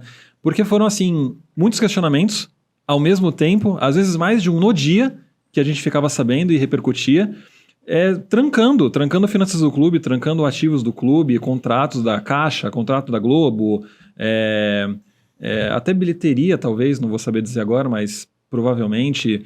E aí o clube trava, né? Não tem como. A RCE era inevitável por conta disso. E foi um bom passo. Chegou a participar da RCE? Eu, na verdade, participei, mas como eu já tinha saído da diretoria, eu voltei para o conselho e o presidente Romeu Tuma montou uma comissão específica para auxiliar. Mas ali eu era, para ser sincero, nesse assunto, um coadjuvante. A experiência, a expertise nesse assunto, ali não era minha, era de outros conselheiros que integram essa comissão também. O que tinha lá que sobrou para você na época de diretor jurídico lá, que tinha que resolver de imediato e era bucha? B.O. antigo. Não, você tem... Algum caso que saiu na imprensa? Quase tudo já mas assim, por exemplo, coisas que, falando de proatividade, isso é uma coisa que eu sempre quis fazer também. Então, por exemplo, comecei a comprar briga com clubes. Te dou um exemplo, vai. Cheguei lá, fui pro financeiro e falei assim, faz um favor pra mim. Passa pra mim todos os clubes que estão devendo pro Corinthians. Porque todo mundo cobra o Corinthians, mas o Corinthians cobra quem? É o presidente do Cuiabá, isso é o presidente do Vitória. E aí eu cheguei pra como se esses caras não devessem nada pra ninguém. Passa pra mim aqui tudo que tá. Aí eu comecei a ver clubes devendo pro Corinthians. Vou dar um exemplo aqui que me lembrei agora. Vasco, Piton. O Piton. Não pagou até hoje o Piton? Não sei se não pagou até hoje. Na minha época, não. Não tinha pago. Já fomos lá e notifica, cobra e entra com a ação que tem pra cobrar e tudo mais e tal. Então, foi mais ou menos nessa linha que... E aí, claro... Quem mais, Dani, tem aí? Tem uma galera devendo o Corinthians, não tem não? No último balanço tem uma relação de clubes que têm dívida com o Corinthians. Tem alguns clubes do exterior, tem uma parte, por exemplo, uma porcentagem do Carlos Miguel, talvez. Não chegou ainda também? Era pouco dinheiro, né? Para eles lá não é nada. A gente é muito menos credor do que devedor, infelizmente. Não vai salvar a nossa vida. Mas todo o balanço ele tem no final dele uma tabela com os clubes que ainda devem ao Corinthians. Só que tem esse detalhe, né? Nem tudo é necessariamente dívida. Algumas coisas são parcelas que o clube ainda vai receber e o balanço ele não diferencia. A gente está atrás dessa informação, inclusive, porque como não tem essa diferenciação, a gente estava interessado em fazer uma matéria sobre isso. Questionamos o clube, inclusive, estamos aqui, né? Se vocês quiserem responder, a gente faz essa matéria sobre quem está devendo o clube, porque seria importante publicizar. É importante, é verdade. Então a gente não sabe hoje, por exemplo, sim, exatamente, quantos clubes estão devendo, o que tem atrasado. Não tem essa informação. E eu acho que deveria ter, pessoalmente falando. Boa. Dani, quer entrar agora aí nas contas? Xiii. Muito complicado, né? Eu acho que é importante a gente contextualizar que, talvez para iniciar, né? Que essa reunião do CORE, ela... Esse documento é o quê? Desculpa, Dani. Esse documento é o quê aqui, doutor? Esse é o parecer do CORE, né? Esse é o parecer do CORE que foi apresentado no Conselho Deliberativo. Tá. Né? Então é a análise que eles Pode fizeram. Ficar com ele, se precisar dele aí, tá na mão. Essa é a análise que eles fizeram a respeito daquilo que foi apresentado ao CORE. O Dani sabe o que foi apresentado lá, como que a gente pode introduzir o assunto. Acho que a gente pode introduzir primeiro falando que essa não foi o primeiro órgão que falou sobre as contas, né? Porque antes da reunião do CORE, houve uma reunião no Conselho Fiscal. O clube ele tem alguns órgãos ali fiscalizadores, o Conselho Fiscal, o Conselho de Orientação e também tem a Comissão de Ética e Disciplina, que analisa a conduta dos dirigentes na gestão do clube. O Conselho Fiscal ele é o primeiro que se reúne para poder analisar as contas. Ele é formado por 3 conselheiros eleitos, os 3 são de situação. Então, na semana passada, eles receberam os documentos do clube sobre o balanço, anexos, documentos, e eles recomendaram a rejeição das contas. Foi o primeiro órgão que pediu a rejeição. Por unanimidade. Conselheiros de situação. Isso é muito legal. Para você perceber, tipo, porque muita gente coloca, né? Ai, não, mas os órgãos são contra o Augusto. Tá, mas são conselheiros de situação. Então, isso é importante. Foi tão impossível defender as contas do jeito que chegaram que nem os conselheiros que foram eleitos apoiando o Augusto conseguiram defender, né? Deixar passar, né? Então, o Conselho Fiscal ele emite esse parecer e encaminha para o CORE analisar e deliberar em cima disso e também dos documentos que ele recebe. O documento do CORE, esse documento aqui, ele é muito duro. Ele é muito duro com a gestão. Ele lista aí praticamente 20 itens que são supostas irregularidades, algumas contra o estatuto, algumas contra a legislação. Essas são especialmente graves. Entre alguns itens que eles colocam são repetições de coisas que eles já vêm falando há muito tempo sobre a gestão Augusto, porque a gente vem cobrindo isso já desde o início do ano passado, sobre ofícios, e-mails, questionamentos que o CORE faz, o Conselho Fiscal faz, o Deliberativo faz, e que não são respondidos. Isso é uma coisa incrível. A gestão, em muitos momentos, ignora os órgãos fiscalizadores.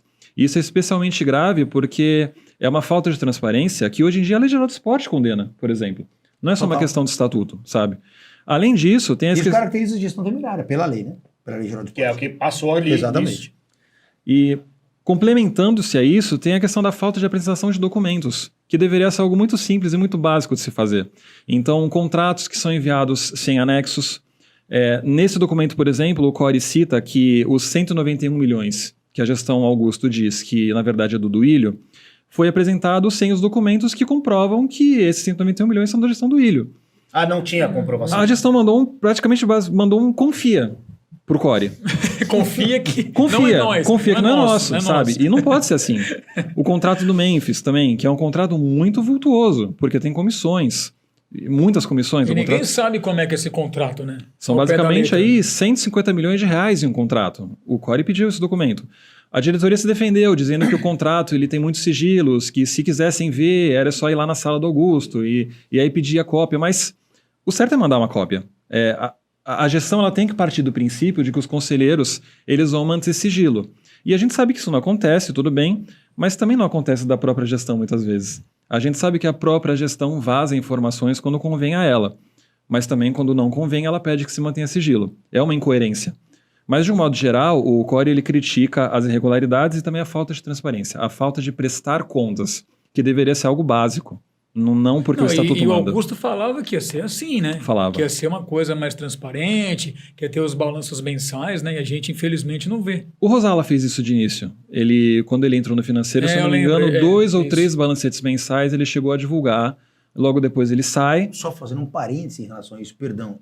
Mas isso tem que ser feito. É obrigação. Então a gente acaba se surpreendendo com quem fez, né? Na verdade, deveria ser o contrário. Exato. Quem fez o que tinha que fazer. O problema está no contrário, de quem não fez, né? Sim. Nas outras gestões também não era essa frequência linda, maravilhosa, assim, de prestação de contas. Também não. Faltavam balancetes e tudo mais, mas a sensação que se tem de um modo geral é que a prestação de contas era um pouco melhor. Um pouco melhor, vamos colocar assim. Também havia falta de transparência, mas o diálogo era um pouco melhor, até porque nas gestões anteriores, e aí eu vou colocar como opinião geral, infelizmente, havia um controle muito grande da gestão sobre os órgãos fiscalizadores. A renovação de transparência tinha esse cuidado, vamos colocar dessa forma, isso não é uma defesa, né? Isso é uma constatação de colocar aliados para comandar os órgãos. Então muito se fala sobre isso, né? Fazendo só, sem querer fugir do tema. Claro. Por que as gestões anteriores não foram punidas? É claro que elas não eram punidas. Tinha aliado no comando do conselho, o que chegava de denúncia lá era arquivado. Isso aconteceu muitas vezes.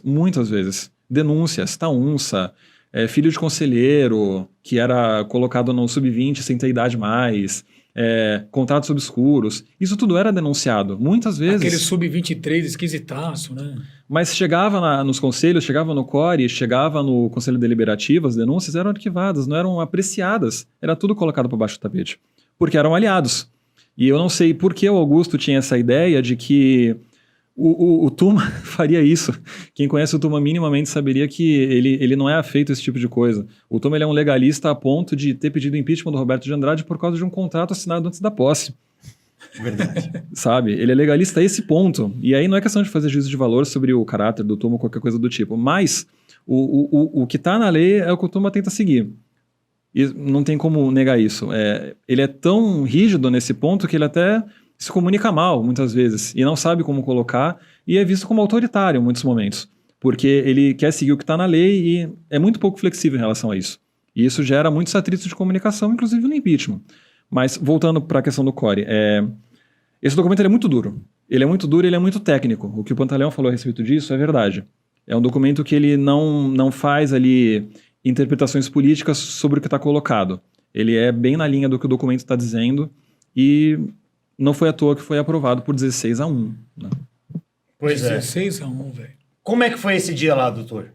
Não, foi um dia, assim, tranquilo, foi um dia em que... Super tranquilo. Não, foi, mas de fato... Não, mas, ó, veja, se depende da referência... Teve tiro? Depende da referência que você tem. Se você tiver a referência daquela reunião do impeachment... Aí foi tranquilo, esse aqui tudo bem. foi quase que uma missa. Né? Mas de fato foi realmente bastante tranquilo. Claro, cada um defendendo o seu lado. Você teve a oportunidade aí de alguns debates mais acalorados, mas porém respeitosos. Teve debate acalorado? Teve porque o Tuma permitiu, e corretamente, que algumas pessoas se inscrevessem para defender as contas e outras se inscrevessem para questionar. Teve dedo na cara, igual lá no dia do impeachment, teve, né? Tem até imagem, né? Tem foto. Tem quase briga, né? Não, teve. Mas ali foi outro momento, ali foi uma situação que também foi criada, não se sabe como, o pessoal entrou com tanta facilidade no clube, enfim, numa segunda-feira em que o clube está fechado, não pode ingressar, mas enfim, aí são outras situações. Agora, de toda maneira, não, essa reunião foi uma reunião, eu digo, civilizada. Né? Quer dizer, claro que tem momentos mais acalorados, porque é natural. Tu tá ali numa discussão a respeito de um determinado tema, cada um colocando os seus pontos de vista e querendo fazer prevalecer o seu ponto de vista. Mas, de uma forma geral, foi respeitosa, não houve nenhum tipo de ofensa, por exemplo, ao presidente Augusto, não houve, ele estava lá, ele acompanhou tudo de perto. Também não houve ofensa ao presidente Tuma, que estava lá comandando os trabalhos, daí por diante. Não foi algo que seguiu ali exatamente aquilo que nós tínhamos nos itens da convocação, sem maiores discussões. Dani, antes da gente entrar na reta final, que são os detalhes aqui disso, sentiu o Augusto mais isolado agora, nesse momento da votação das contas, com relação ao momento passado recente do impeachment, que ele estava super blindado, com muita gente do lado, torcida. Eu vi ele saindo dessa reunião depois sozinho, poucas palavras, não foi lá, que já é uma característica dele fazer isso.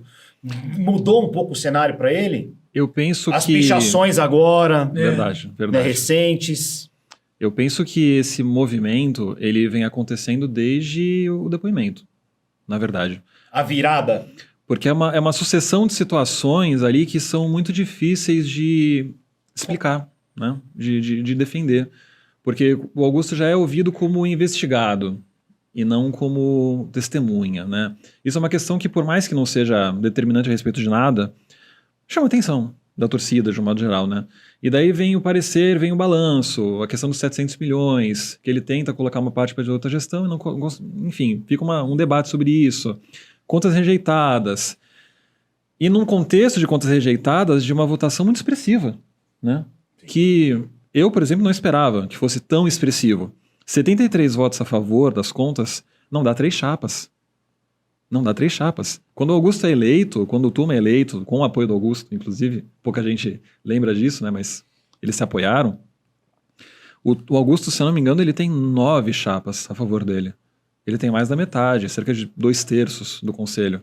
E hoje isso é reduzido a 3, menos de 3, para aprovar contas. Então, e não é só isso, né? São menos de 210 conselheiros indo na reunião. Mais de 90 sequer vão. Então, para mim, na minha avaliação, né, é uma falta de mobilização de ambos os lados, que de um lado mostra que ninguém estava muito afim de apoiar o Augusto nessa situação, e do outro lado mostra que conselheiros que poderiam votar contra sequer foram. Quer dizer, já tinha voto, sabe? São 130 votos contra.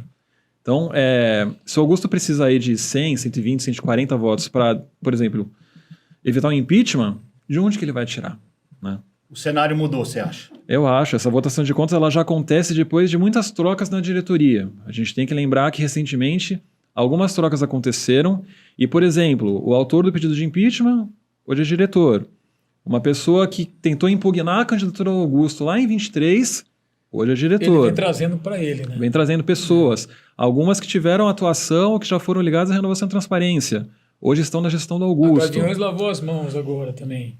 Não está mais assim, pró-Augusto, né? Não, ainda está numa situação de vamos esperar, isso, se acontecer vamos cobrar, isso. mas já é algo bem mais difícil, né? Outro dia o metaleiro foi lá. Entrou lá... Sim, ex-diretores, né, da Gaviões, ex-presidentes foram lá e exigiram renúncia caso haja indiciamento. Isso. Que é algo que a diretoria da Gaviões, por exemplo, ainda não fala. Mas já tem esse debate dentro da torcida, acredito.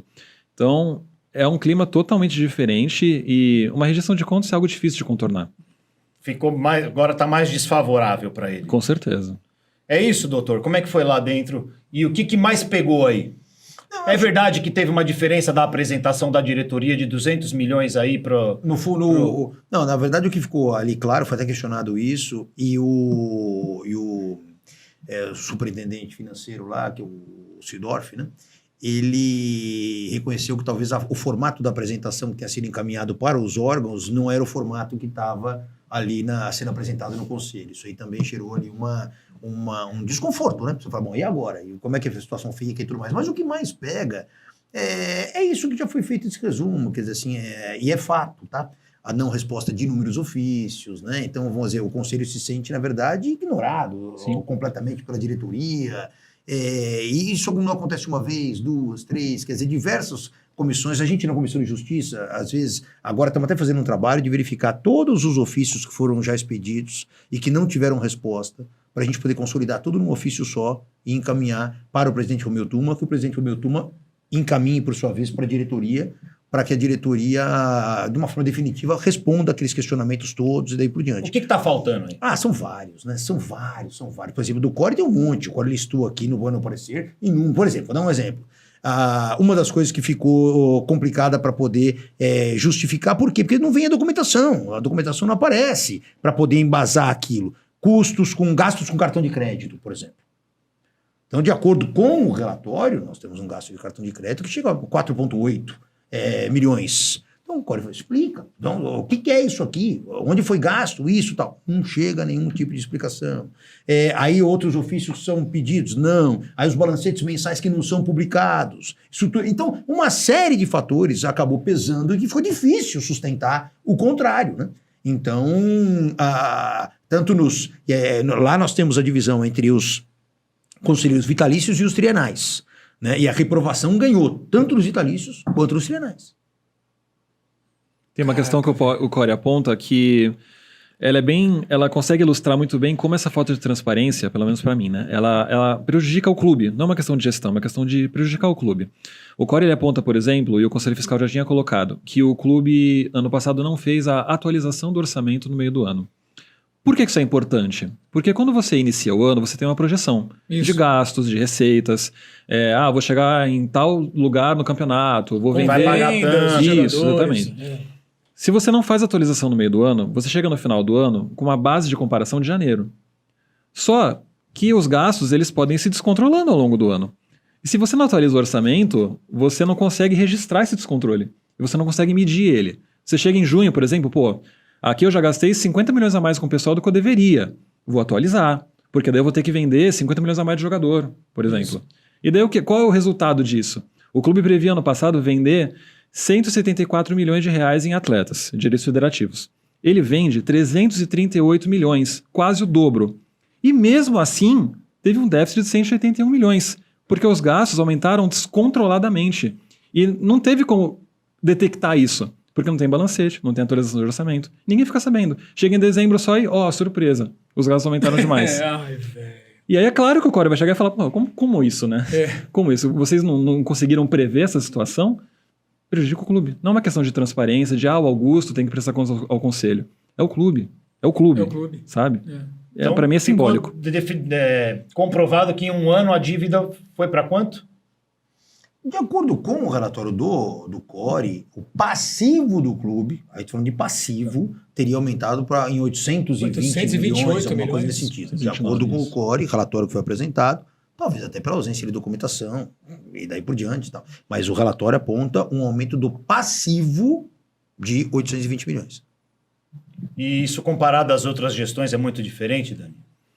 Essa questão do passivo ela gerou até uma polêmica no dia, né? Porque alguns veículos chegaram a colocar que isso teria sido um aumento da dívida e que era diferente do que o Corinthians tinha colocado, mas não. Foi só uma questão de confusão mesmo em relação aos termos.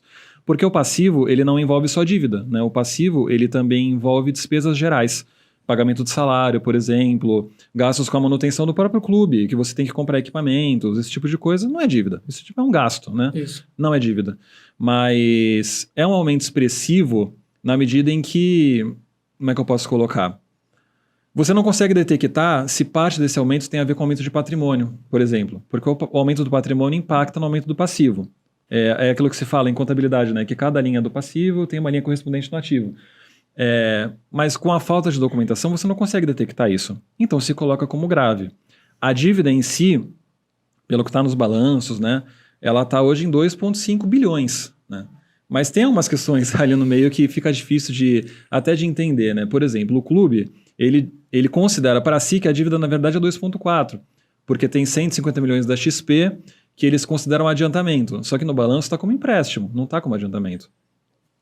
Porque foi um dinheiro que foi tomado antecipado, né? Que a XP emprestou para o clube para ser descontado lá na frente. Só que hoje é empréstimo, é dívida. Ou então, por exemplo, os 34 milhões da Doi Arena Corinthians, as doações para a Neoquímica Arena. Isso deveria ter sido colocado no balanço como um abatimento da dívida do estádio. Isso. Mas ele também é colocado como receita, e não é receita do clube. Não tem nada a ver. Mas aqui eles colocam, o Core aponta isso, que não deveria estar assim. Uma outra questão importante também é que não houve apresentação do balanço consolidado da Arena, né? Da Arena, exatamente, do Fundo Arena. Então não tem como saber se alguma questão ali na Arena impacta no clube, porque você não tem o balanço consolidado. Então até esses números, uns números que meio que depende. Porque se chegar ao consolidado da Arena e acontecer alguma coisa ali que impacta, esses números mudam. Então é uma falta de transparência que prejudica tudo. E no ano passado já foi assim também no meio do ano. O Core, em novembro, ele analisou as contas do primeiro semestre. E foi uma situação tão grave que eles não puderam sequer votar a favor ou contra a prestação de contas, porque havia tão pouco documento que eles falaram, não tem como saber.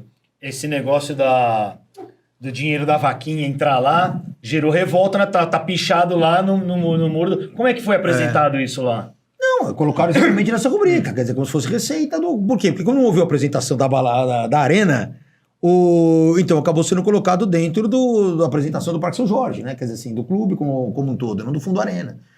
Então, acabou gerando a ideia de que o clube considera isso como, de fato, uma receita. Mas não é uma receita. Não é. Não pode usar isso. Isso tem uma destinação específica. Então, é esse tipo de coisa que gerou esse desconforto todo. Então, veja que aqui foi feito um resumo. Isso acaba atrapalhando também a campanha, viu? Porque acaba sendo ligado ao clube, uma coisa que não é. Eu, como embaixador da campanha, posso falar aqui que não tem nada a ver com o clube. Inclusive, quando saiu essa notícia, eu conversei com o pessoal lá... Que faz toda a campanha, que faz tudo, falei, o pessoal tá... Não, isso aí não tá... Não estamos de acordo com isso. É a torcida e a caixa. Eu cheguei a ver alguns conselheiros, até depois conversando com o pessoal da torcida que estava ali também acompanhando e tal, e eu passando, escutando o pessoal falando, não, porque essa reprovação é uma reprovação política e não técnica. Não é verdade. A gente tem o compromisso com a verdade. Não é. Tá aqui demonstrado, gente.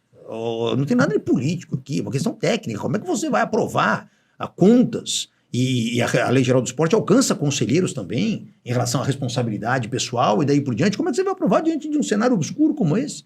Não tem como você vai realizar a aprovação. Então não tem nada de político nisso aqui. É uma análise técnica, onde você tem os dois órgãos, Conselho Fiscal e Core, recomendando a reprovação por todos esses motivos e outros que vão além aqui. Imagina a seguinte situação, só para finalizar, desculpa. Vai lá, imagina.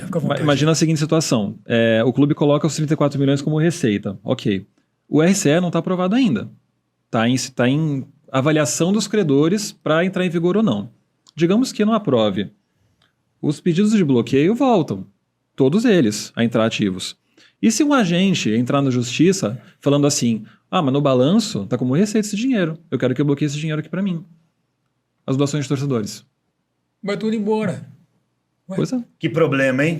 Vou te falar, viu, Vamos aqui para eu queria a reta final. Então, exatamente. Última pergunta pro doutor Pantaleão. Vai. Eu queria perguntar pro doutor, que é um cara muito capacitado, né? Independentemente da zona que é o Corinthians, independentemente da gestão que estiver lá, o senhor pensa em voltar para o departamento jurídico do Corinthians um dia? Ou em algum outro cargo? Na verdade, não que eu pense. Porque para eu voltar, eu preciso ser convidado, né? Não sei se um dia seria convidado pela novamente. Capacidade, mas assim, pelo jeito que é gerido lá dentro. O senhor voltaria para lá? Eu não digo que não voltaria. Eu posso voltar, sem dúvida alguma. Se for um modelo de gestão e com pessoas que integram a gestão, as quais eu entenda que tem a mesma linha de direcionamento, de ideias, que se coadunem com as minhas, não vejo problema nenhum. E eventualmente voltar, caso um dia receba o convite. Legal demais. Dani, última pergunta para o doutor. Só uma respirada. Quer respirar? Quero. Respira. O que vocês acharam da camisa vermelha da seleção? Eu achei uma loucura, velho.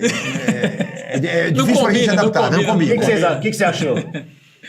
Respira. Olha, Homenagem ao Ibis, né? a CBF já negou, né? Mas é claro que ela ia negar, né? Eu achei interessante a CBF ela tentar fazer algo diferente para desvincular a entidade da seleção. Né? Porque ela percebeu que está muito manchada e está tentando fazer ali uma mudança de identidade para falar, ó, seleção é seleção, né? Não pensem em nós.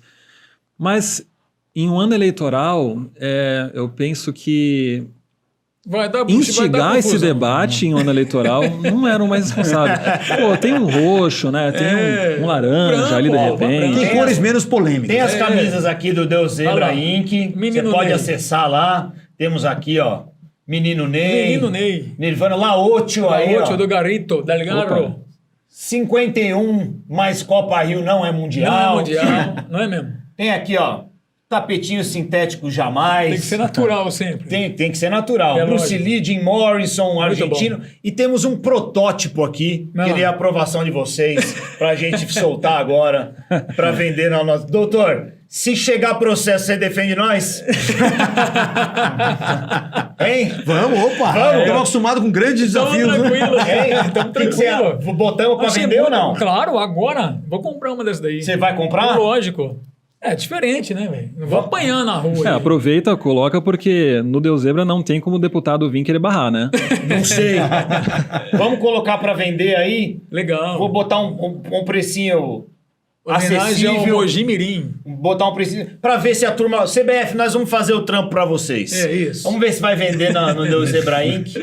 Se vender, eu mando o relatório pra vocês e mandar pra Nike. Vamos ver. Polêmicas. Polêmica. Polêmicas. Fica de prévia, né? Se vender bem, a CBF já sabe, né? Exatamente, exatamente. Dani, Vai. conseguiu? Respirou? Veio? Deusebrainc.com.br. Isso. A situação toda do Corinthians, de um modo geral, ela é bastante preocupante, né? Diante de tudo isso que vem acontecendo, né? O pedido de RCA do clube, situação jurídica de um modo geral. Apesar da questão política, o senhor acredita que a gente está caminhando num caminho para que o clube ele consiga se defender melhor juridicamente diante de tantos problemas que vem acontecendo? Eu acho que sim. Eu acho que só a RCF foi uma vitória muito importante. Essa, inegavelmente, foi um golaço, vamos dizer assim. Agora, para que o clube consiga se defender cada vez mais, de uma maneira mais eficiente, mais eficaz, não adianta o departamento jurídico, por exemplo, atuar sozinho. Tem que existir uma sinergia no mesmo objetivo entre todos os departamentos. Isso implica principalmente redução de custo. Porque você fala, mas o que tem a ver isso com os processos? Você consegue vincular acordos. Quando você reduz as despesas, em tese, sobra mais dinheiro no caixa. Sobrando mais dinheiro no caixa, o jurídico tem mais condições de evitar que a situação de determinado processo chegue na UTI. Eu consigo, eventualmente, fazer negociações melhores, acordos melhores, sobretudo cumprir os acordos que são eventualmente entabulados. Esse caminho sendo seguido, você resgatando a confiança do credor, de que o credor saiba, fala assim, olha, isso que está sendo pactuado vai ser cumprido, é assim que o Corinthians tem feito nos últimos tempos e daí por diante, você muda o cenário. Hoje a imagem do Corinthians é uma imagem prejudicada em termos de mercado, é uma imagem desacreditada em relação a honrar pagamentos. Nós temos presidentes aí de outros clubes, até de fora do Brasil, e que o Corinthians virou chacota, quer dizer assim, então não pode. Eu acho que havendo essa redução de despesas, isso é fundamental. Fazendo um caixa para esse tipo de coisa, honrando os compromissos, isso tudo vai fazer com que a defesa jurídica do Corinthians seja muito mais viável em determinadas situações. Boa. Para encerrar, vou fazer uma pergunta para os dois, hein? Começa respondendo você primeiro, Dani. Para o Corinthians, é melhor o Augusto segurar a onda ou pedir a renúncia? Eu acredito que... Ele tá assustado, tá? Não, porque não sou só eu aqui, sou a Central também, né? Mas eu vou falar pessoalmente. Sim. Não, você não tá falando pela Central. Opinião particular sua. Fala sobre o torcedor. Não. A Central, ela tem que colocar a notícia. Central, torcedor. A Central coloca a notícia. E agora tem os programas de debate que a gente tá colocando lá na Central, que cada um vai falar pela sua opinião, entendeu? Então eu tô perguntando aqui pro Dani como pessoa, como torcedor do Corinthians, o que você acha que é melhor pro Corinthians agora? Eu acredito que a instituição ela tem que ser protegida, acima de tudo, sabe? Ninguém é mais importante do que a instituição. Então a gente está em vias aí de um inquérito ser terminado, com uma possível indiciamento do Augusto, e eu acredito que talvez esse seja o ponto, um possível indiciamento ou não. Se ele acontecer, eu não vejo outra saída a não ser a renúncia.